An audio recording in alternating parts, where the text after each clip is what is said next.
Hi guys, welcome back to my channel. And for today's video, nandito tayo ngayon sa RSM Lutong Bahay. Dito yan, along Tagaytay na Subo Highway. Dito yan sa Tagaytay City. So, papasok tayo, kakain tayo. So, ito yung kanilang parking area. Yan. So, very spacious. Since Sunday ngayon, so weekend, expect natin maraming tao. Pero, mapapansin nyo, ang dami pa rin available parking space dito. So tara, let's go. Pasok tayo. So papakita ko lang sa inyo yung front camera ko ha. Yan, so ito yung nilalakaran natin. Ito yung driveway. And then sa both sides, merong parking. Nandito naman, papasok tayo dito. Meron silang parang, makikita nyo yung mga parang hanging plants na yan. Yun yung parang walkway. Siyempre pag minsan mainit or maulan, pwede sila dyan o dito dadaan. So ayan, nandito tayo ngayon sa loob. So pansin ko lang medyo mababa siya, no? Pero tingin ko naman totoong halaman yan. And then siguro pag gabi may mga ilaw din sila dyan. Ayan.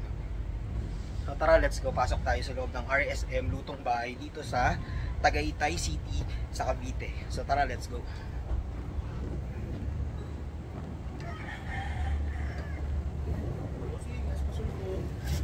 Ay kuya, magkano yan kuya? 100 po, boss. 100. Ano ba yan, sa RSM din ba yan? Opo.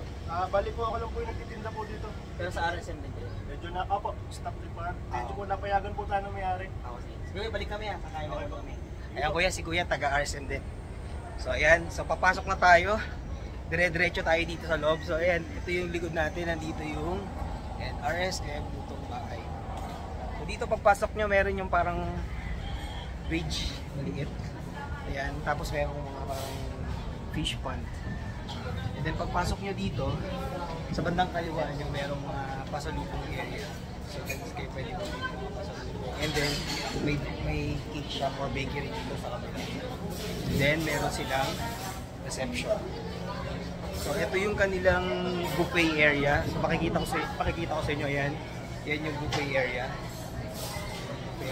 And then sa kabilang side naman, yan yung kanilang dining area.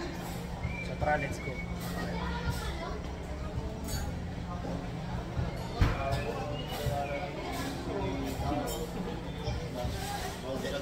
So yan yung sa main building, old building yan.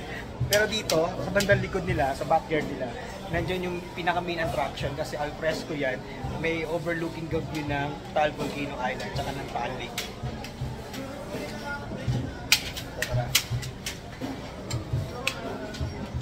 So dito, multi-level siya. Dito, yun yung pinakataas. Sa pinakataas may third floor pa, second floor. Tapos meron parang pang ganito na parang medyo nasa in-between siya ng ground floor tsaka ng first floor.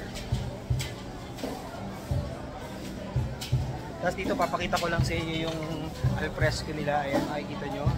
Very spacious. So galing kami dito, kung di ako nagkakamali, 5 or 8 years ago. So hindi ganito yung itsura nito. Yung mga kubo niya dito, yung parang may mga may yero pa, tapos may mga pawid.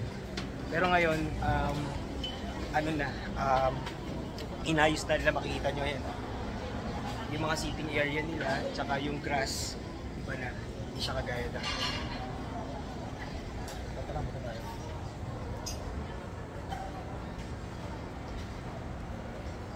Then of course yung main attraction nila dito yung etong parang picture area. May overlooking ka ng Taal Volcano at Taal Lake. So ayan. Ang lalim pala nito. Ayan, pakipakita ko sa inyo gano'ng kalalim yung niya. Ayan yung Taal Volcano Island at Taal Volcano Lake. Nakikita niyo may mga clouds dyan, medyo mababa siya kayo kasi alam ko pumutok yan recently lang. And then ito yung cliff, yun yung Talisay, Batangas na yan.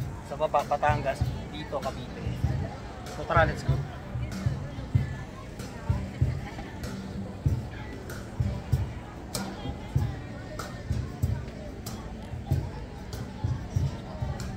Okay, so may mga sitting area sila dito, makikita nyo. Very colorful, very fancy.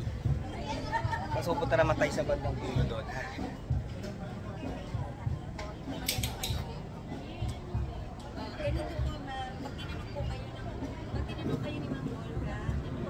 makikita nyo, ito yung kabuuan ng La Terraza dito. Ay, hindi, ano pala, RSM dito sa Lutong Bahay.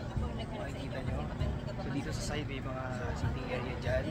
And then dito al fresco dito sa kabilang side dyan.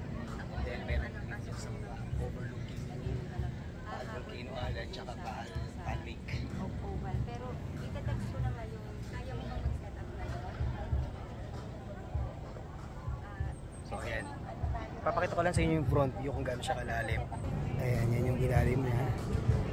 Basta yung nakikita nyo, parang bandang Talisay na yan. Punta na ako dyan nung nag-hiking kami noon. Tapos ayun yung Taal Volcano Lake, Volcano Island, tapos yung bumutok na I think yun doon. So ayan, pasok na tayo. Naka-ready na yata yung food natin. So tara, let's go. Okay? Okay, so ayan. See you later. Thank you for watching. Don't forget to like, share, subscribe for more videos. Please have a nice day. Keep safe, everyone. Bye.